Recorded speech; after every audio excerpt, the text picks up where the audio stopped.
Ako si Jared, taga-Canada ako. Marunong ako mag-Tagalog kahit kanto yung itsura ko.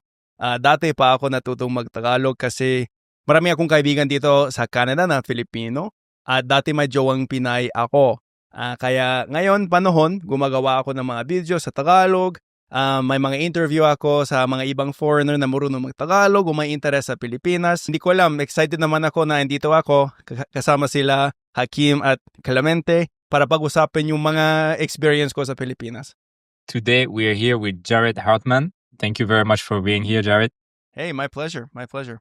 Today we will be discussing how the Philippines has impacted Jared's life. What's your story with how this guy from Canada ends up being fluent in Tagalog and has such a cultural connection with the people of the Philippines? I mean, it really comes down to the diversity that we enjoy here in Canada. I mean, it's one of the most diverse countries in the world. And, because of that, we have a lot of amazing Filipino people here. And so my connection with the Philippines began pretty close to 10 years ago now. I was 18, I think. And I'm 29 now, so maybe it's even 11 years. I was working at a grocery store here in Canada, and I met a bunch of Filipino people through that. And one of those people ended up being my girlfriend, and we dated for about 4 years. And so it's a long-term relationship, a lot of time for me to, become interested in the culture. And for me, the language was a big part of that. The language kind of became, my way of understanding the people and really connecting with them. And so, yeah, it just kind of all came from that. And now, 10 years later, it's completely changed my life. I mean, my whole job is now making content primarily for a Filipino audience. And so I'm a full-time, content creator on YouTube and other platforms. And I like interviewing people about what they like about the Philippines. And, a lot of times it's foreigners. So it's kind of like the foreign perspective on what they notice, some differences in the Philippines versus their home country. And I love doing those interviews in Tagalog if the other person speaks the language as well. And yeah, so it's been kind of a wild ride, but it's been really cool. So in the very beginning, what were the aspects of the culture that you really liked? Filipinos are fun-loving people. I think that anyone who's hung out with Filipinos can see that. And so that makes it easy to join in on the fun. Like, they're inclusive. They're very kind of community-minded. They have a great sense of humor. And so those were things that I attached to right away. The humor, I think, is a big thing for me. I love the sarcasm of the Philippines. They have a very sarcastic kind of banter where they kind of like insult people, but it's in like a loving way. I mean, you guys are in the UK, I'm sure. Sounds like us, to be honest. Yeah. And I think there probably are some similarities. I mean, I've never been to the UK, but I like watching British comedies, TV shows and things like that. And I can definitely see some similarities. I mean, every culture has their own way of doing it, but that idea of kind of like, I'm going to poke fun at you, but I don't really mean it. Like, we're just having fun. That idea kind of drew me in. I don't know, like to me, it's hard to tell because I've been connected with the culture for so long now, like, most of my adult life, but I don't remember it being difficult to assimilate with Filipinos. I was also doing it in Canada, and so it's a little bit different. I wasn't, fully immersed in the culture like I would have been in the Philippines, for example, but I felt like people accepted me, there wasn't a lot of resistance to someone who, wasn't from that culture. I guess the sad news for us is that we haven't actually been to the Philippines yet. So it's nice to hear through you how, I guess, inclusive they were to someone different approaching them. And I think the main thing I've realized from spending time in Southeast Asia with exposure to people from the Philippines is that just by taking a few steps to them, it feels like they'll take many more steps to you. And I observed, like, in terms of that fun-loving culture, some hotels I stayed at in Bangkok, because I lived in Thailand for over 4 years, a lot of the staff would all be from the Philippines. So their English was incredible. Like, pretty much everyone I've met from the Philippines abroad has an incredible level of English. But just the level of support they were giving to each other, you would see them always teasing each other, as you said. But then they would come up to each other and just start like massaging each other and giving each other a lot of affection. And after speaking with them, they would start inviting me and my brother out for dinners with them and lunches and drinks. And we're not Filipino, but just by being friendly to them, they took it in such a good way that we could just become part of the gang. And I know that Brits, we sometimes we kind of gatekeeper ourselves a little bit like that. So it's a really nice observation I've had with people from the Philippines. I think that, growing up Canadian, I thought that the way that we did things was very open and accepting. And, I would look at Eastern Europeans, I look at Germans, and I go, yeah, I mean, those are the people that have these barriers, social barriers. We're friendly, happy-go-lucky Canadians. And then when you meet, Filipinos, it's like, and other cultures as well, you go, oh, wow, okay, we might be a little bit friendlier than some other countries, but if this is the whole spectrum, we're actually pretty far over here. The Philippines and Filipino people are much more open and kind of accepting and friendly with people they don't know than we would be, for sure. So did you get a chance to go to the Philippines? I did, yeah. I kind of did it backwards a little bit. I've been speaking the language for 10 years or maybe more than 10 years, as I mentioned. But I've only been to the Philippines one time, and it was last year in May. And so I just spent 3 weeks in total. In the whole 10 years, I've only spent 3 weeks actually in the country, which is hard for people to believe a little bit because I guess it doesn't really make sense. It's a little bit backwards. From my perspective, going back to the Filipino population that we have here in Canada, I mean, I was surrounded by Filipinos for a lot, years and years. I was surrounded by, Filipino culture and people and language. And so for me, it makes sense. It's of course, I learned the language here. It was fully accessible to me without even leaving the country, which is, as a Canadian, that's a real privilege that we have here, is that we can get to know the world really without leaving our home country at all, the comforts of our home country, right? And so, going back to when I was learning Tagalog, my girlfriend was Filipina, so I was speaking Tagalog with her all the time. I was working at a job where in one place my direct manager was Filipino, and I was in a department where I was the only person that wasn't Filipino. I was working at a store where a lot of the customers were Filipino, and it was a full-time job, 40 hours a week. And so there were times of my life where I was speaking more Tagalog every day in Canada than I was speaking English. And so it's hard to believe that I was able to learn it in Canada from the outside. But if you look into my story a little bit, it kind of makes sense. I mean, it was as close to an immersion experience as you can get without leaving the country. When you think about Jared before learning Tagalog or discovering the culture, and Jared today, how would you say that experience has impacted your life? I think that superficially, I always had an interest in the international community, in languages and other cultures, going to other places. I was always interested in that, but the Philippines really gave me a way to express that. I was 18 years old and I met this girl and for the first time in my life, I knew that I was going to learn the language. There was no way around it. Before that, I did Spanish on Duolingo for a few weeks, I can say manzana and pan and whatever. But there was no real substance there. It wasn't a real intrinsic motivation. It just seemed like it would be something that would be cool.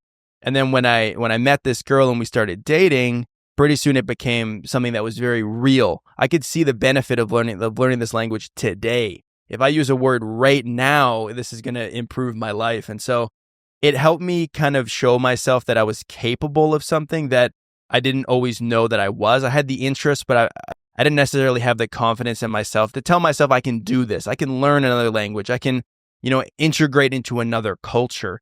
And so I think that's a big thing that it did for me, is it showed me that I was capable of doing it. It also opened my eyes to a lot of things. When I first met my Filipino coworkers, I was like, why do they all have Spanish names? I mean, I thought the Philippines was in Asia. Why am I working with Eduardo and Jose and, it doesn't make any sense. And then I had no idea about the Philippines. I knew nothing about it.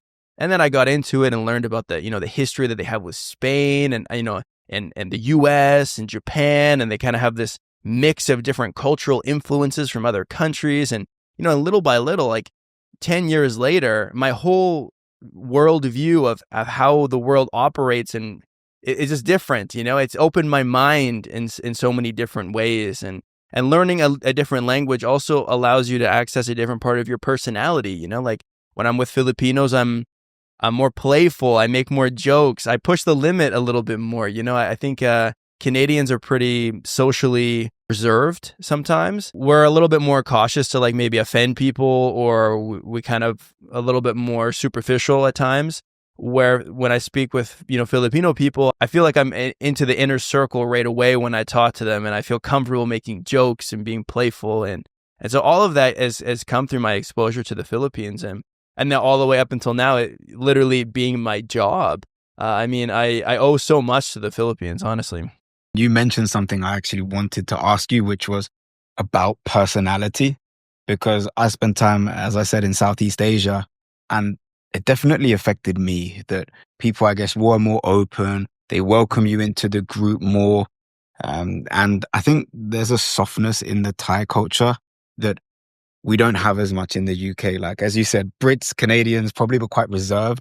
We don't show that vulnerability and, I guess, help each other out as much in certain ways. We're more like fending for ourselves. But could you deeper into how your personality was actually affected by, I would call it a warmth that I felt from that? I think in Thailand and the Philippines, they both have that like kind of loving, there might be a lot of teasing, like you said, but there's a love still inside that. Could you comment more on that, please? I think it's like like every culture is somewhere on the spectrum of collectivist versus individualistic, right?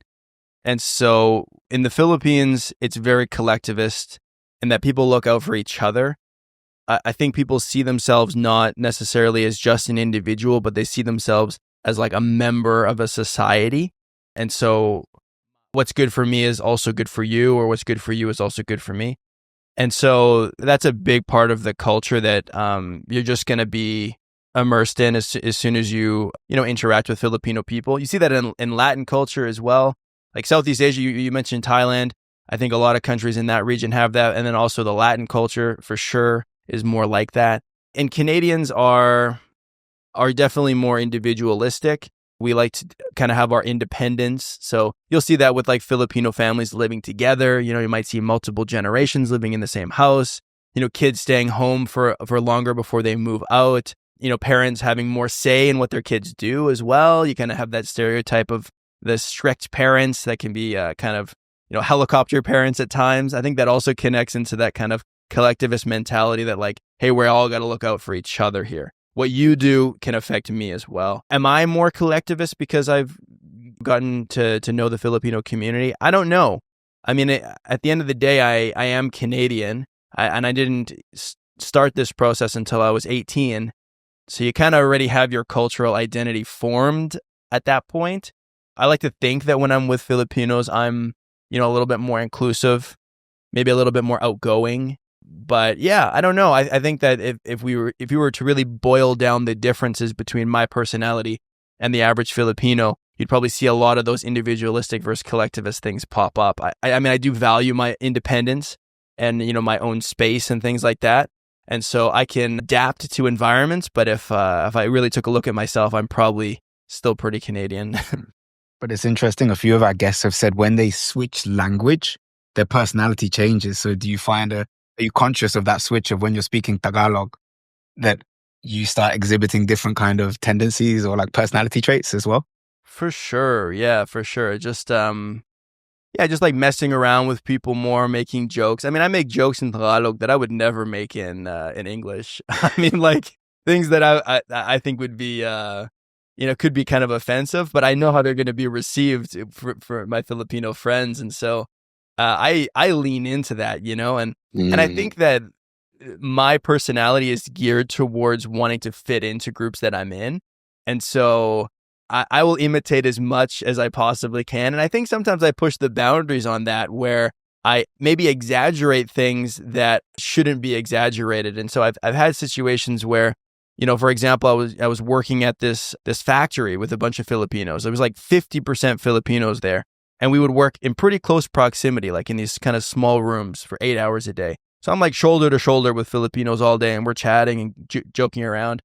And something from the Canadian culture is that there isn't really much of a barrier between people depending on their age. like if you're older than me and I'm younger, whatever, we're going to speak the same. In Tagalog, they have these respect particles that they put in that like kind of denote, okay, I'm showing you respect because you're older than me or you're my boss or whatever. And they also have titles that they use for people. And so that sometimes goes over my head because I don't have as many references to understand where I need to use those words and where I don't. And so I remember I was joking around with these two like kind of, they weren't like that old, but they were older than me, like older ladies. And they were kind of teasing me, doing that classic Filipino banter.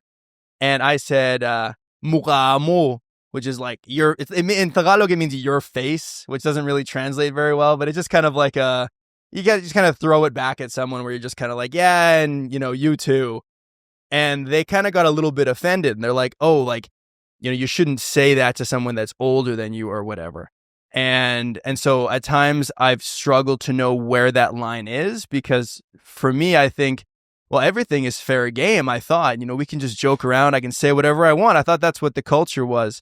And then once you get into it, of course, every culture has its nuances. They have their boundaries. And it's like, okay, you can joke about this, but maybe you don't talk about that. And there are things that are interesting like that with the nuance of Filipino culture, where you can be very open about like your physical appearance. You meet up with a Filipino, they go, "Hay nako, tumaba ka na," I mean, like, you got fat. Or they'll say, they'll want to talk about your personal life, like, "Hey, do you have a girlfriend? Or why don't you have a girlfriend? Why don't you have a boyfriend?"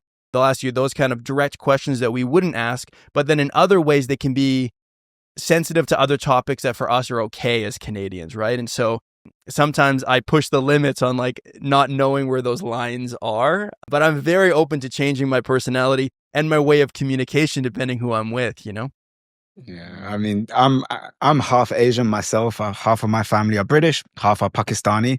And what you've highlighted, I think, is so applicable for so many Asian countries. We've spent time in Korea and Thailand together.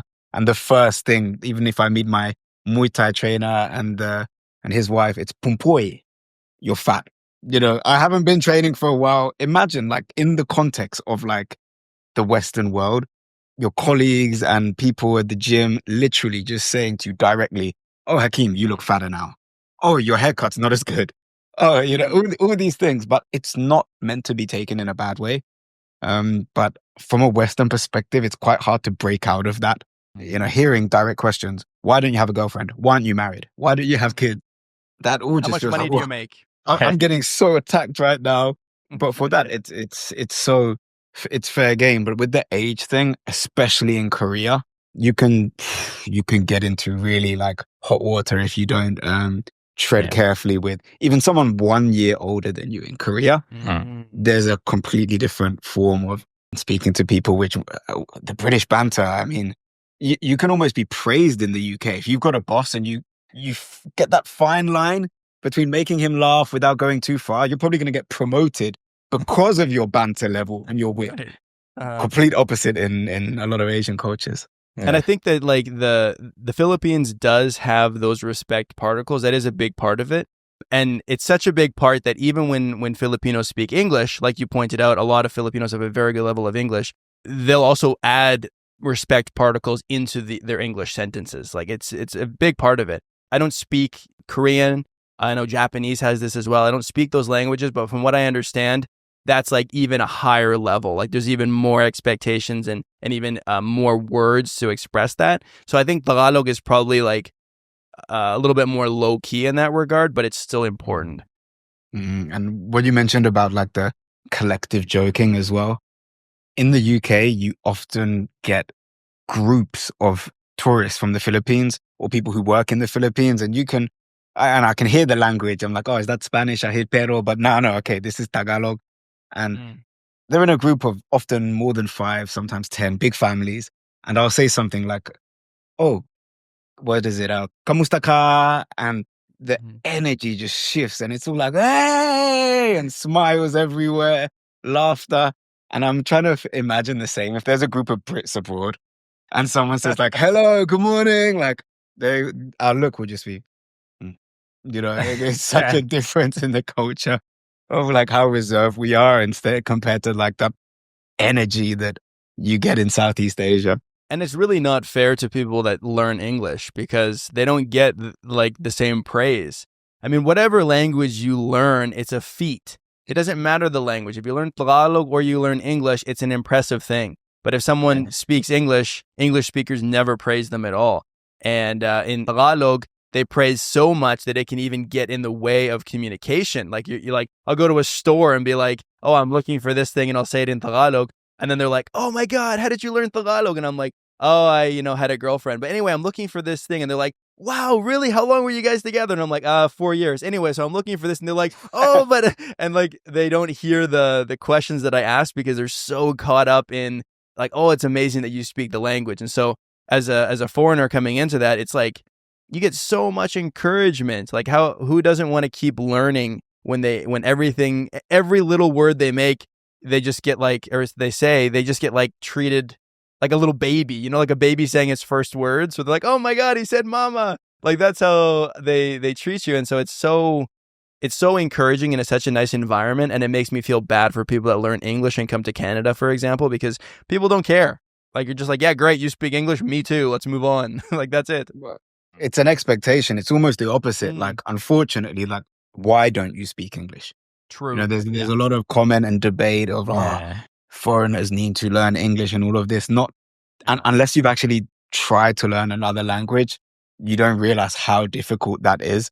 But we often joke that it can sometimes come across as a bit patronizing as well, that when you literally just say hello, and some Asians are like, whoa, this white guy knows how to say hello. This is incredible. Right. But in Korea, after saying hello, they would say, wow, your Korean is so good. Yeah. Which, you're like, I haven't said anything yet. You don't know yet. Yeah. Yeah. If we did that in Asia, I've done it as a joke a few times when someone will say like, whoa, your Thai is so good. And then they'll say hello. And then I'll say, whoa, your English is amazing. Then you're offensive. It's a funny, strange phenomenon. For sure.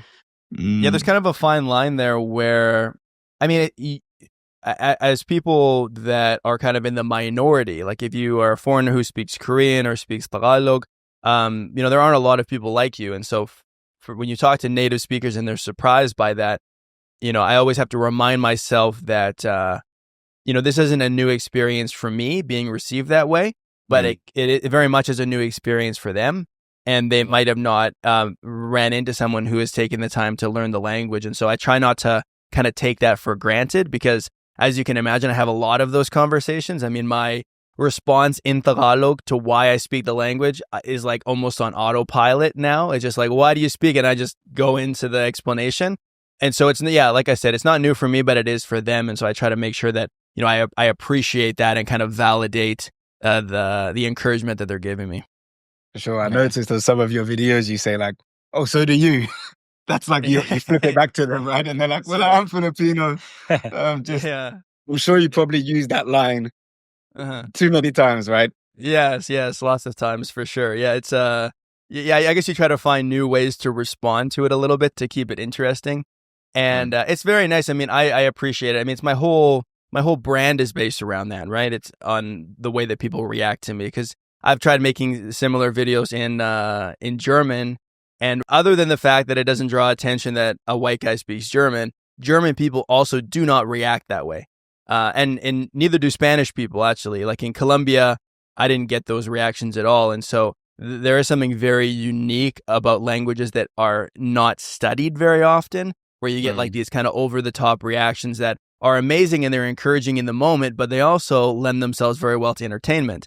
People also like watching that in videos, and so it's unique. For sure. And also the fact that like when you break it down, in the Philippines, people will grow up speaking a dialect often. I don't know, is it Bisaya? Is that the other one? Yeah, Bisaya is they're not actually dialects, they're actually separate languages. Like Filipinos will call them dialects, but it's more of a colloquial thing. They really mean languages because they're not mutually intelligible. So Bisaya is like the next biggest one other than Tagalog. But there's also a lot of smaller groups, Waray, Bicol, Ilocano. There's tons of different languages that are spoken in the Philippines. So that's it. I think we take it for granted that like I'm from the UK. We speak English. People in the Philippines will be born speaking at least minimum of 2 languages when it comes to those languages you mentioned, like a regional one. Then Tagalog is like the official language connecting. English seems to be integrated so like well in the Philippines. And then let's say they move to another country, they're going to be picking up whatever the local language is. I lived in the Middle East before, and there's a huge community there, and they'll be speaking like Arabic as well.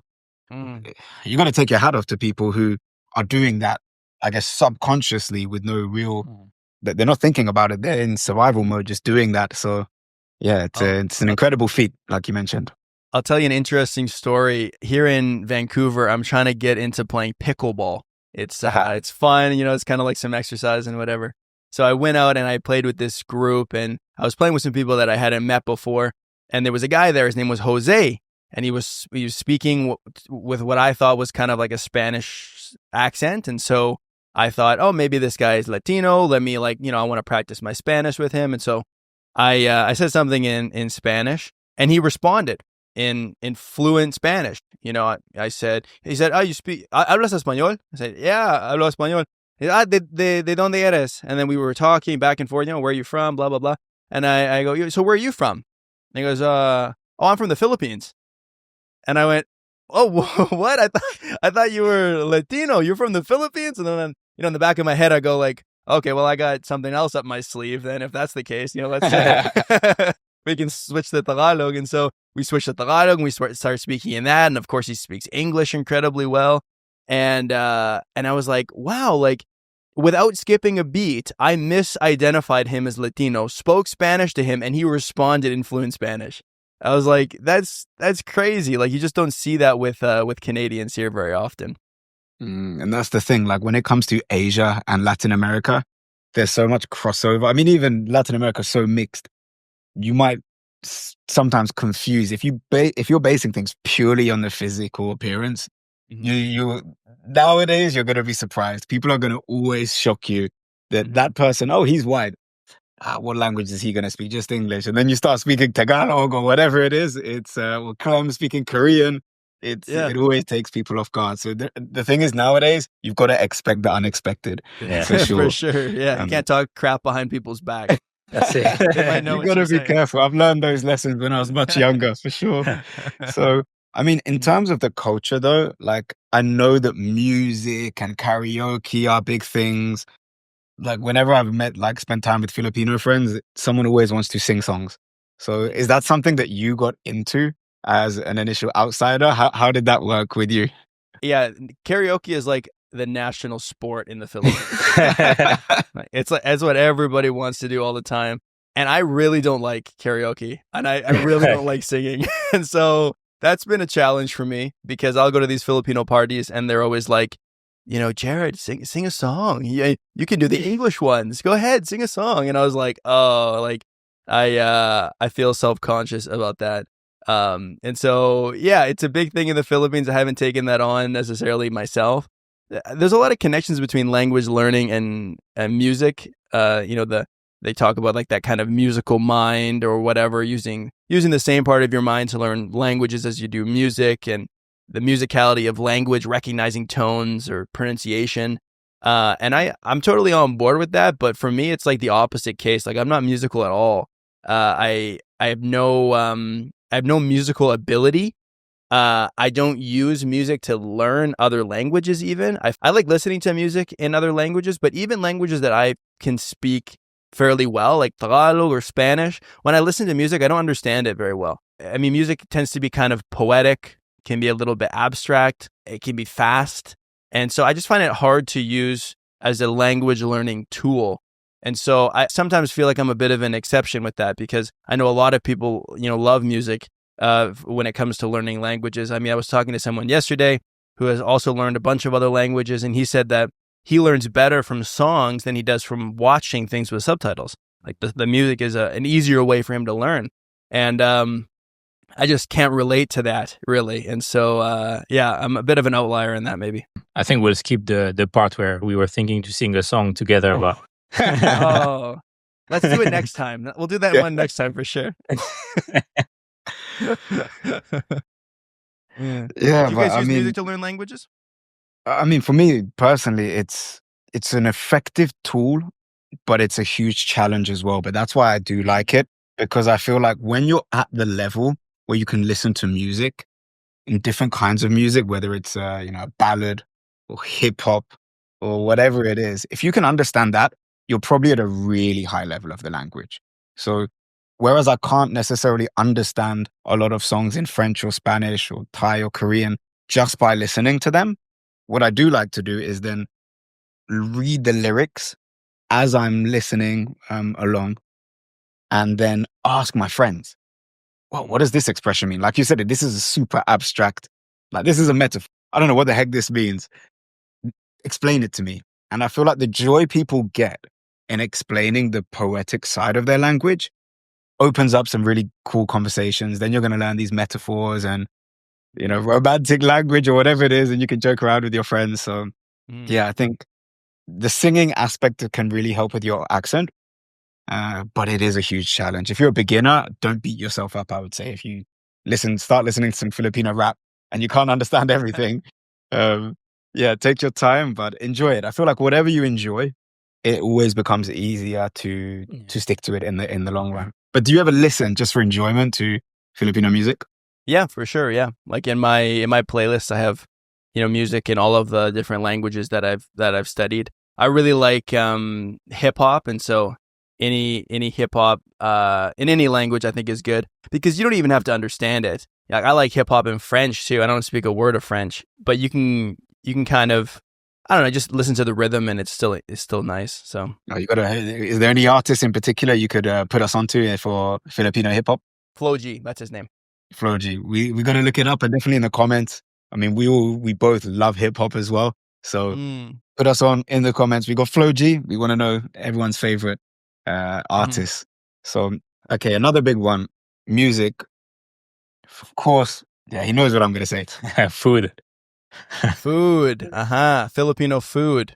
Yeah. Filipino food is so underrated. Like it's not really exported that much.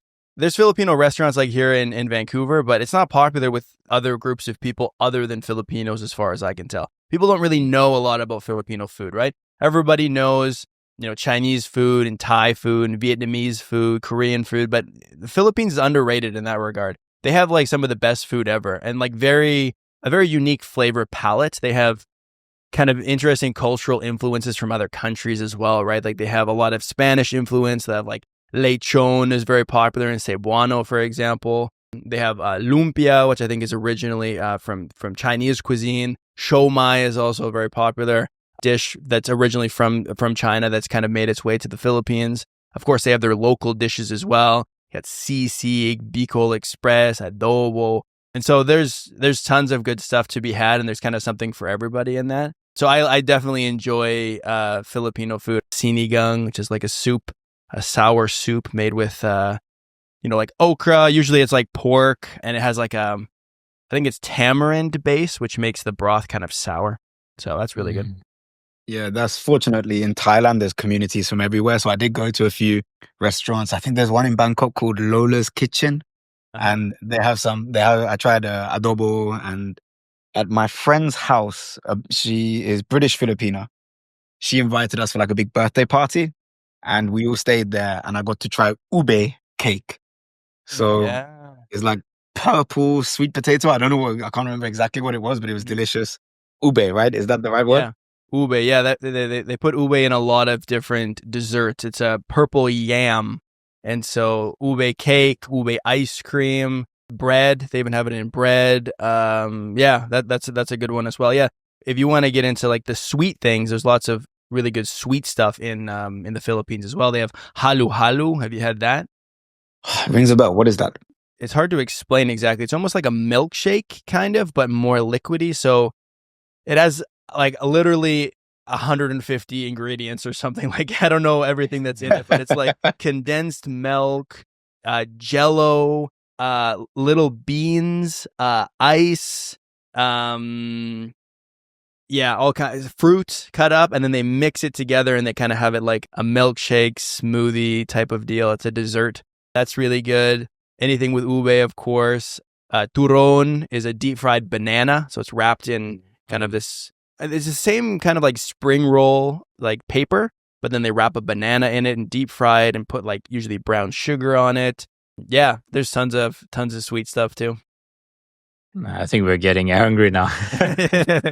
Yeah. I live really close to like a Filipino kind of community here in Vancouver. And on one street, there's like, I don't know, maybe 4 or 5 different Filipino restaurants. And so every once in a while, I'll go over there and have some food. And yeah, it's always really good. But when I'm in there, it's only other Filipinos. That's what I mean. Like Canadians are sleeping on it. They got to get into some Filipino food. It's so interesting because even in Thailand, like it's Southeast Asia, and I spent some time in Indonesia and found the food there delicious. But Indonesian food's not really a thing, even though they're both Southeast Asia. Filipino food's not really that popular. It's like if you know kind of food. Whereas the Pakistanis, I guess what we did, we kind of latched on to just labeling our restaurants as Indian food.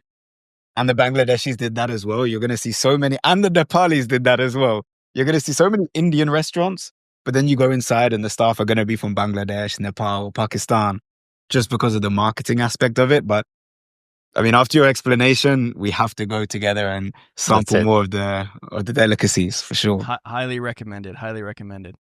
Got it. So yeah, I wanted to ask you if you had any particular stories that, I guess, best moments with people from the Philippines or experiencing the culture and that kind of thing. I mean, I've had a lot of really, good experiences with Filipino people here in Canada. I mean, it's just been a part of my life, right? And so it's just been the community that I've spent so much time in, and a lot of my friends. Going to the Philippines was kind of a next level of that, where I was really surrounded by the culture in a new way. I'd hang out with Filipino people here in Canada, but when I go home, I'm still going home to a Canadian household and hanging out with my family and speaking English with my Canadian friends. In the Philippines, it was like very concentrated. Yeah, some cool things happened there. What I was surprised with is, like, in Canada, I feel very much at home, right? In the Philippines, a visitor there. And so I go to different cities. I traveled around a little bit in those 3 weeks. I actually went there with Ryan Hale. I mentioned him at the beginning. I saw some of the videos actually. Yeah, so it was amazing. We went there together. We would like go to different cities and different towns, and we didn't know what we were doing. We didn't know where we were going, but people just like really helped us. And I remember this really cool guy that I met in Cavite, which is a province of the Philippines. The city was Tagaytay, and it's just a few hours from Manila, but it's kind of higher elevation. Has kind of in a mountainous region a little bit, has a cool lookout over a volcano, really cool spot. But I wanted to get to a park that had a really nice view of this mountain and volcano and stuff. And so I just kind of woke up that day and I said, okay, let me just find my way over there. Let's see how this happens. So I started the day going into a little mom and pop shop, like very much like street level. You can see the smoke billowing up from like really far away, There's a chicken running across the floor, like really like authentic vibes. And I went in there and I bought some food, and I was talking to the lady there, and I said, "Oh, I'm trying to get to this park. I want to see this view, but I don't know how much I should how much they should charge me in a tuk-tuk that they have here. Like how much should I pay? I don't want to get ripped off, or should I take transit?" And she was like, "Well, tell you what, it's kind of difficult. You have to take a couple of different buses. They're probably going to charge you quite a bit in the tuk-tuk. Tell you what, I got a delivery driver. He has a car over there. He can just take you. So just have your breakfast and then he'll take you up there," which is like the most Filipino thing ever, right? Like, can you imagine someone doing that in Canada, the UK? Like, hey, oh, you need a ride? Sure, hop in with me. Like, that just wouldn't happen. It's just impossible. So have my breakfast. I jump in with this guy. He just like is doing the deliveries on the way. So we're like stopping, and he's like jumping out and like delivering food to these different places that they work with, and drives me up to the park. And I'm like, dude, this is amazing. Like, thank you so much. Like, let me pay you something. He's like, no, I'm not going to take any of your money. You're fine. Like, just have a good time at the park. And tell you what, I'm coming back here in a couple hours for some more deliveries. I'll pick you up. And so I was like, oh my gosh. So I got his number. I'm, hanging out at the park, give him a call. He rolls back in, picks me up. We, still making stops along the way, went up to like this golf course and stuff, and he's doing deliveries. And It just like the generosity was crazy. And actually, as we were going up to the park, one of the ideas that I had for a video in the Philippines was trying durian, very polarizing fruit in Southeast Asia, right? Very pungent. And so I told him this. I said, I want to try, some durian. And he said, oh, really? There's a market. We're going to drive past a market. I'll bring you over there. So then he just pulls into this market. I get out, buy this durian, get back in the car. I was concerned that they were overcharging me because it was really expensive. So I asked him, I have him there as a contact, a friend. Hey, man, how much should they charge me for this? Oh, about this amount. Perfect. Thank you so much. Brings me to the park. I film my videos. I have the day. Brings me home. At the end, I was like, you're not going to say no to this money. Like I like forced him to take it. I was like, you've done like way too much for me to not like take some money, but he didn't want anything in return. And so it's not only was it a really good video, I had the durian, had this amazing experience because I was filming the whole time, but I also felt like I had a connection with somebody, a local person there. I started the day with nothing, no plans, no contacts. All I said is I want to go to a park and I want to try this fruit. And just by being open with people there, they just fully embraced me and just like did all of the rest for me. And so I think it represents that Filipino spirit of inclusion and fun-loving nature and acceptance. And it was like one of the best days that I had there. I mean, it's such a heartwarming story, but at the same time, it actually makes me a little bit sad because when I first started experiencing that level of inclusion and hospitality, the Westerner in me puts my guard up because you always expect, like, what do they want from this? Like, as you said, in Canada or the UK, probably France as well, if someone offered you that level of hospitality, you're always thinking about ulterior motives. Whereas adapting to life in Southeast Asia was so, it sounds strange, but it was difficult to start just getting used to people being so nice and not necessarily wanting anything back. That's just because, oh, he's a visitor. How can we help? And you would just see, it's such a beautiful thing. Thanks so much for sharing that story. It's awesome to hear that. Mm-hmm. Yeah, absolutely. It's very different than the way that we do life. And so it's different in the best way possible, I guess. And I mean, let's say that we're going to plan a trip to the Philippines. Where would you recommend for someone who's never been to go to? I mean, you said you went to a few different places in 3 weeks. So where really stuck out for you? I'm not a good person to ask about that because in the Philippines itself, I have such a limited experience, like literally just 3 weeks. Out of my experience, I really liked Cavite, where the place where I met that guy. It's a really cool spot. We also went to Bohol, which is in the southern part of the Philippines. It's an island just off the coast from Cebu, so you can take a ferry across. And that was really cool. We also had a couple of days where we had a guy helping us out there who drove us around basically the entire island. They have like really nice beaches and waterfalls and kind of like little swimming holes off the beaten path a little bit. And it feels much more rural. So I love that. But there's I don't know. The thing with the Philippines is like, pick a place on the map. Doesn't even matter where. And you'll find some crazy adventures around every corner. It's a country that's concentrated in culture and in, I don't know, like narratives, I guess. Like there's so many stories in the Philippines, different people that you meet, and it doesn't matter where you are. Like you can, throw a rock and it'll land in, a good time. Like it's, go anywhere. You're definitely selling it well and making us want to book some flight tickets. Yeah, for sure. Let's do it. Before we end this video today, you got to teach us a useful word in Tagalog or phrase, maybe. Yeah. Okay. What would be a good one? Okay, this is a really good one. I mean, it's short. You know how I said I like banter in Tagalog? There's a few kind of banter phrases that they're kind of a little bit, they're a way to poke fun at people. So one of them is ang kulit mo. Ang kulit mo. So, yeah, so it's 3 words. Ang kulit mo.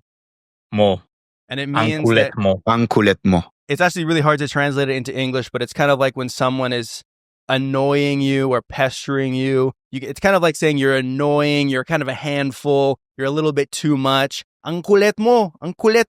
People use it all the time. So that's a really good one. Ang kulit mo. Also, you can say Eddie wow. That's a good one. Eddie wow. It's kind of slang.